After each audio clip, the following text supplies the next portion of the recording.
قائد القوات البحرية في ألمانيا قال لشاب مسلم: أنا أعظم من رسولك. على متن يخت ساخر كان هناك شاب جالس على السطح ويحمل في يده لابتوب ويحاول جاهدا أن يشغل بث حي لموقع الحرم المكي، وكان يجلس بجانبه رجل كبير بالسن. نظر إليه وابتسم وأكمل تشغيل موقعه، وبعد أن اشتغل الجهاز خاصته استلقى الشاب وأخذ ينظر بشوق إلى الشاشة ويبتسم، وأخذت عيناه تدمع ويبتسم. رآه الرجل الكبير وحاول أن يعرف السبب، فسأله: ما الذي يبكيك ويضحكك في نفس الوقت؟ فأجاب الشاب: شوقي لهم.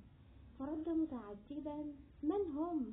فقال: ضيوف بيت الله الحرام. لم يفهم الرجل الكبير شيئا، وقال للشاب: هل تعرف من أنا؟ فأجاب الشاب: بالطبع لا. فقال الرجل: أنا قائد القوات البحرية في ألمانيا.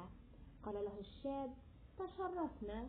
فرد عليه الرجل: أنا أعظم من رسولك.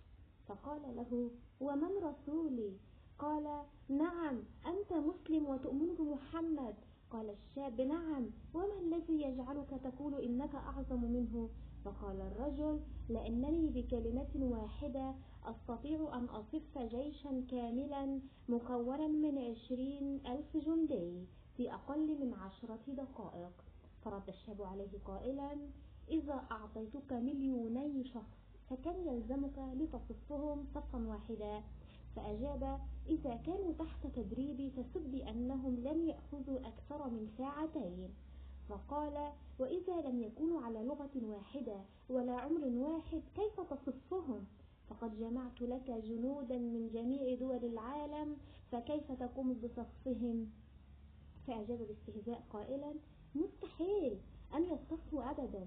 فقال الشاب: انظر إلى شاشتي، وانظر إلى قبلتي، وانظر إلى بيت ربي، وانظر إلى ضيوف ربي، فهم من جميع دول العالم قد أتوا، وإذا بصوت الإمام يقول: استووا، ويصطف 3 مليون مصلي بلا قائد ولا مراقب.